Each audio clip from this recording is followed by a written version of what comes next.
हमारे ऊपर एलिगेशन लगाए गए पैसा इकट्ठा करने। बिना बसपा के सरकार किसी भी स्टेट में बनने वाली नहीं है। चारों स्टेट, एक भी स्टेट में राहुल गांधी के नाम पर सरकार नहीं है। चारों शपथ खाओ कि कभी बसपा को नहीं छोड़ोगे। अगर नैया डूबी हुई है तो वो कांग्रेस की डूबी हुई है। हम बात करेंगे 5 राज्यों में चुनाव है, इसके बाद में जो है लोकसभा चुनाव है 2024 का सर पे है। क्या कुछ तैयारियां हैं, उनसे जानने का प्रयास करेंगे। बहुत बहुत स्वागत है सर आपका। धन्यवाद सर। देखिए, अगर आप चुनाव की हम लोग बात करें तो बहन जी लगातार मीटिंग ले रही हैं जी, और बहन जी का इंस्ट्रक्शन चला हुआ है, लगा हुआ है और तमाम प्रभावी लोगों को उधर लगाया जा रहा है। बहन जी यूपी को भी देख रही हैं और अन्य स्टेट को भी देख रही हैं।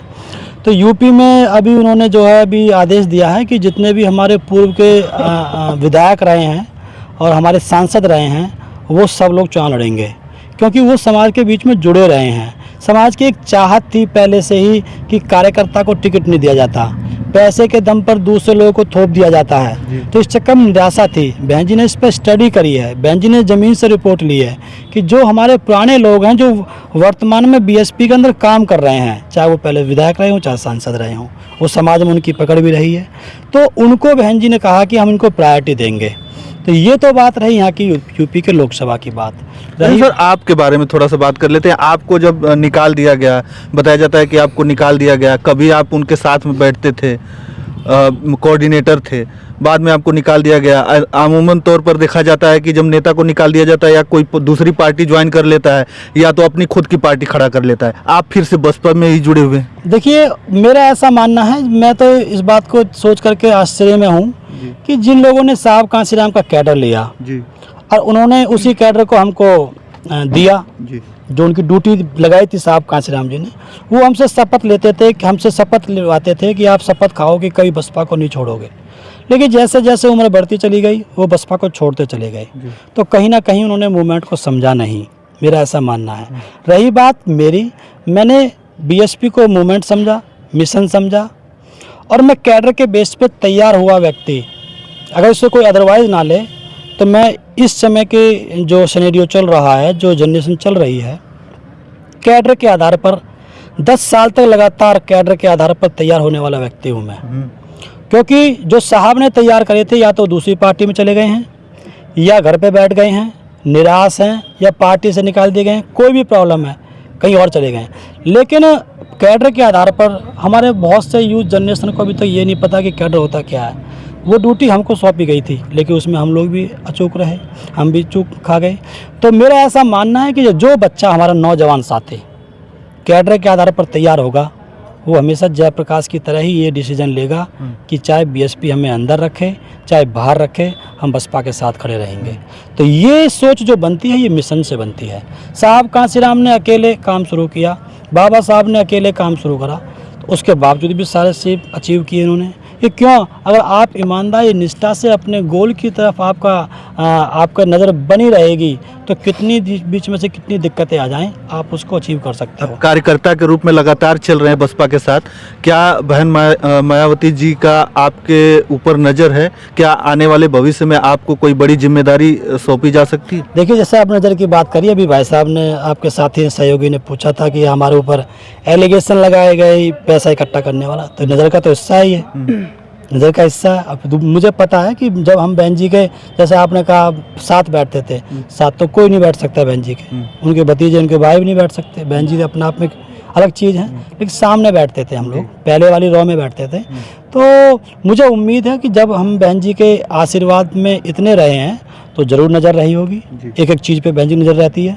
और रही बात बहन जी के द्वारा फ्यूचर में कुछ हमको जिम्मेदारी देने की, तो आखिरी सांस तक मुझे उम्मीद है, अपनी आखिरी सांस तक, बहन जी की आखिरी सांस तक मुझे उम्मीद है कि मुझे बहन जी ज़रूर कहीं ना कहीं मुझ पर गलती हुई है तो मुझको बुला करके वो माफ़ करेंगी।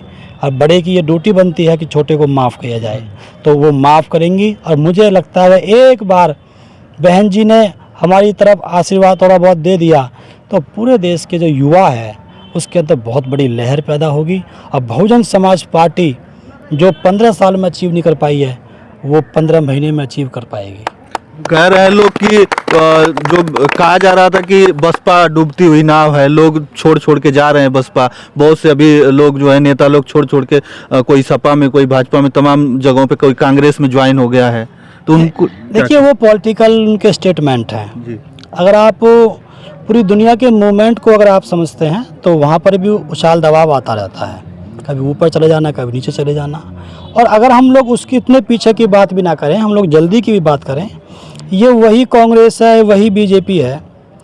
आज जो लोग कहते हैं कि बीजेपी को हराया नहीं जा सकता, यही लोग कभी ये कहते थे कि कांग्रेस को हराया नहीं जा सकता। जी आज कांग्रेस की स्थिति सबसे ज़्यादा खस्ता है। देखिए कैसे पूरे देश के अंदर एक भी स्टेट में राहुल गांधी के नाम पे सरकार नहीं है, जो उसके राजकुमार हैं कांग्रेस के, जो सक्सेसर बनने की जो उसमें है। एक भी स्टेट में राहुल गांधी के नाम पर सरकार नहीं है, चाहे वो पंजाब की रहती हो, वो जो है वहाँ पे कैप्टन साहब हैं, यहाँ पे गहलोत है, यहाँ पे जो कहीं पर भी, इसका मतलब वहाँ पर कांग्रेस की स्थिति अगर नैया डूबी हुई है तो वो कांग्रेस की डूबी हुई है। बसपा के नाम पर, बहन जी के नाम पर, चाहे वोट कम हो चाहे ज़्यादा हो स्टेट में, चाहे कुछ भी हो, लेकिन जो भी वोट है वो बहन जी के नाम पर है। तो नैया डूबने की बात अगर कही जाए तो वो और पार्टी की नैया डूबी हुई है, बसपा की नैया डूबी हुई नहीं है। बसपा एक मूवमेंट है, यहाँ पर उछाल दबाव आता रहता है। 5 राज्यों में चुनाव है, ये 5 राज्यों में बसपा कहाँ पे खड़ी है? बसपा, देखो बहन जी ने एक स्टेटमेंट दिया है, आप अखबार में आप पढ़ते होंगे कि बहन जी ने कहा कि अब जब भी आगे जो चुनाव होंगे वहाँ पर हम बाहर से समर्थन नहीं देंगे, जिसकी सरकार बन रही होगी हम उसको बाहर से समर्थन नहीं देंगे, हम सरकार में शामिल होंगे। शामिल का मतलब होता है बैलेंस ऑफ पावर। अच्छा, इसका मतलब होता है कि अगर हमारे समर्थन से उसकी सरकार बनेगी तो हम अपना हिस्सा लेंगे। पहले क्या होता था, हमने समर्थन दे दिया, कांग्रेस को हमने 6 विधायक का समर्थन दे दिया राजस्थान के अंदर, कांग्रेस को हमने मध्य प्रदेश में 2 विधायक का समर्थन दे दिया, हमने हिस्सा नहीं लिया। उससे हमारे समाज में, हमारे कार्यकर्ताओं में निराशा पैदा हुई। उसने ही सोचा कि अगर हमारे 6 विधायक का हमने समर्थन कांग्रेस को दिया, इसके बदले में हमारे 2 मंत्री भी अगर बन जाते तो उससे ताकत आती पार्टी में। तो अब बहन जी ने कहा है कि अब हम समर्थन तो देंगे, लेकिन हम लोग जो है बैलेंस ऑफ पावर बना करके अपना हिस्सा लेंगे। अगर बेच फंस गया, साहब कांसी राम का जो मामला था वो अगर फंस गया तो हम बैलेंस ऑफ पावर से हम अपना डिप्टी सीएम भी ले सकते हैं। हमारे अगर 6 विधायक हैं, 10 विधायक हैं, तो उसमें से हम लोग 5 मंत्री भी ले सकते हैं। इसको कहते हैं बैलेंस ऑफ पावर। तो इसलिए जो आपने देखने वाली जो बात करी है, बिना बसपा के साथ, बिना बसपा के पहले भी और बाद में भी, प्री और पोस्ट, प्री पोल पोस्ट पोल दोनों स्थिति में बिना बसपा के सरकार किसी भी स्टेट में बनने वाली नहीं है। 4 स्टेट में, वो तो छोटा स्टेट है पांडिचेरी कौन सा है वो, लेकिन 4 स्टेट जो है वहाँ पर RS प्रवीण जी ने घेर रखा है। और यहाँ पर बिना बसपा के इंडिया गठबंधन बना हुआ है, इंडिया गठबंधन से काफ़ी दूर बहन जी लग रही हैं कि काफ़ी दूर हैं, वो बात ही नहीं कर रहे हैं इंडिया गठबंधन में आने की। और फिर क्या आप जिस तरीके से बता रहे हैं, तो क्या भाजपा में जाने की तैयारी है, समर्थन देने की तैयारी है, ऐसा कुछ है क्या? देखिए, ये दूसरे के द्वारा बगलाने वाली बात है। हमने हमेशा समर्थन भाजपा का लिया है। 3 बार जो हमारी सरकार बनी थी, हमने भाजपा से समर्थन लिया था, हमने समर्थन दिया नहीं था। एक बात। दूसरी बात, इंडिया गठबंधन के लिए बहन जी ने बार बार कहा है कि आप पहले अपने आप में एकता बनाओ, तब आप मुझसे बात करना।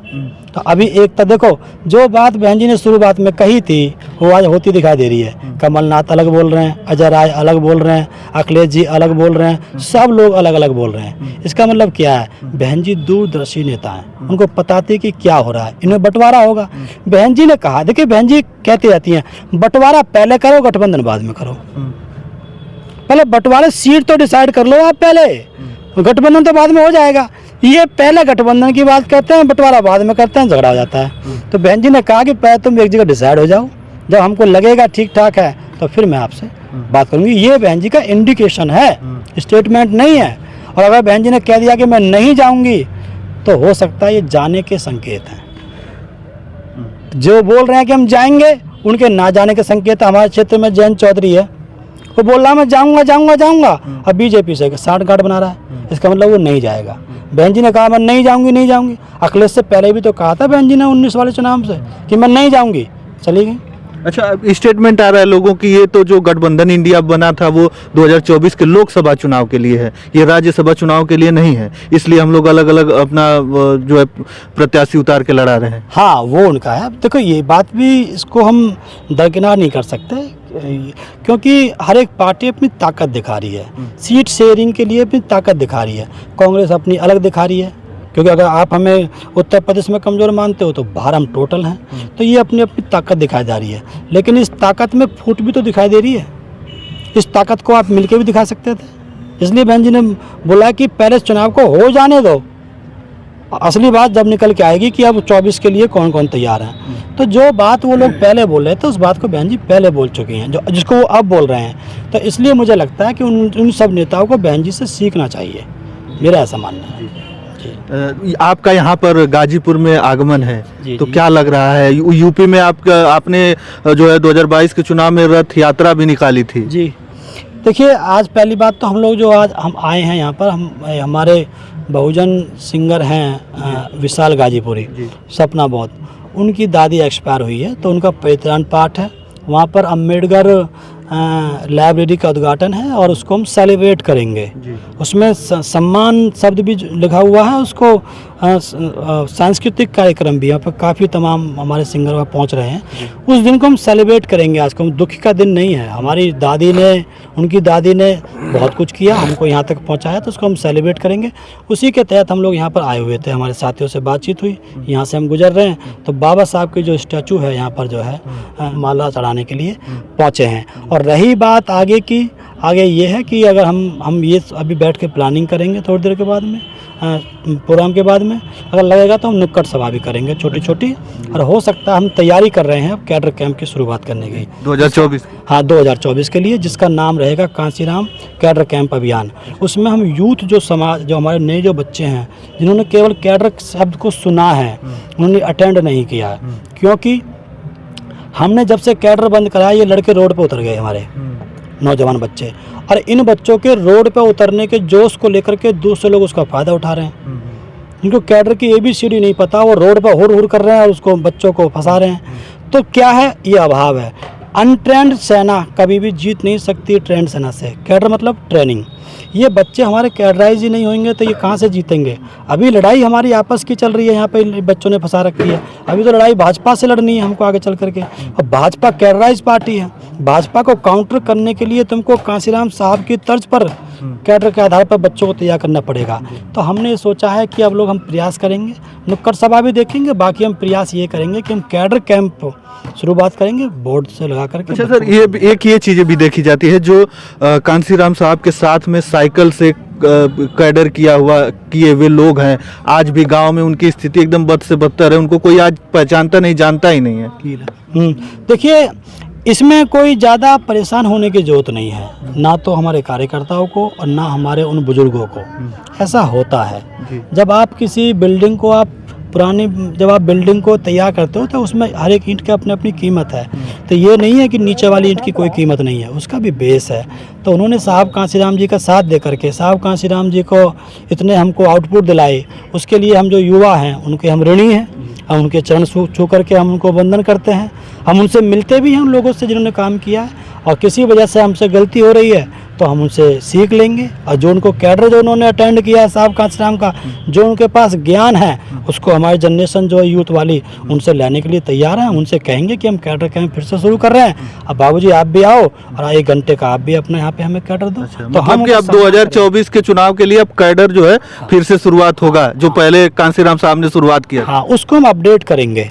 फोन होता है ना, अपडेट होते, उसमें बहुत से एप्लीकेशन आती हैं, बहुत से चली जाती हैं, अपडेट करेंगे। ये कोई ज़रूरी नहीं है कि जो बात उस समय कही गई थी, जो जिस तरीके से समाज को बाबा साहब ने समझाया, फूले ने समझाया, साहू ने समझाया, उससे अलग हो सकता है साहब कांसीराम ने समझाया हो। उसके बाद आज की जो स्थिति है, तो आज हम अलग कैडर, उनसे रेलिवेंशियल कैडर हम लोग तैयार करेंगे।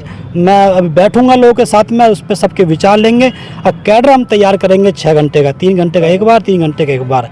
उसके बाद उन बच्चों को हम लोग कैडर के आधार पर तैयार करके समाज के बीच में हम उनको पहुंचाएंगे। चलिए, बहुत बहुत धन्यवाद। हमारे साथ इसी गाजीपुर जिले में मैं था और पीछे बाबा साहब भीमराव अंबेडकर के जो स्टैचू पे, उनके मूर्ति पर माल्यार्पण किया जयप्रकाश जी ने। तो इनसे बात कर रहे थे हम, बातें कैसी लगी इनकी, तमाम सारे मुद्दों पर हमने बातें की। अभी जो 2024 का चुनाव है लोकसभा, इसके उससे पहले ही 5 राज्यों में चुनाव है, तमाम सारी बातें हुई। आपको कैसा लगा हमें कमेंट के माध्यम से जरूर बताइएगा। धन्यवाद। जय हिंद।